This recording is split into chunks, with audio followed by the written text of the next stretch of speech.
official grand opening of our Microbird U.S.A. Plattsburgh plant.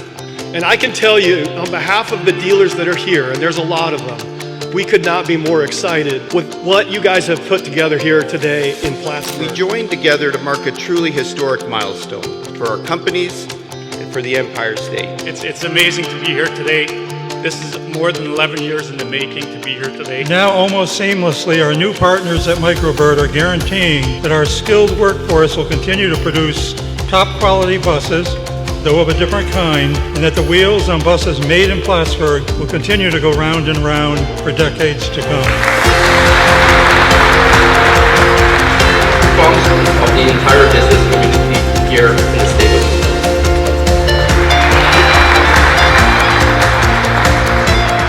It's a huge win for us. We're going to keep the North Country's economic engine humming and growing.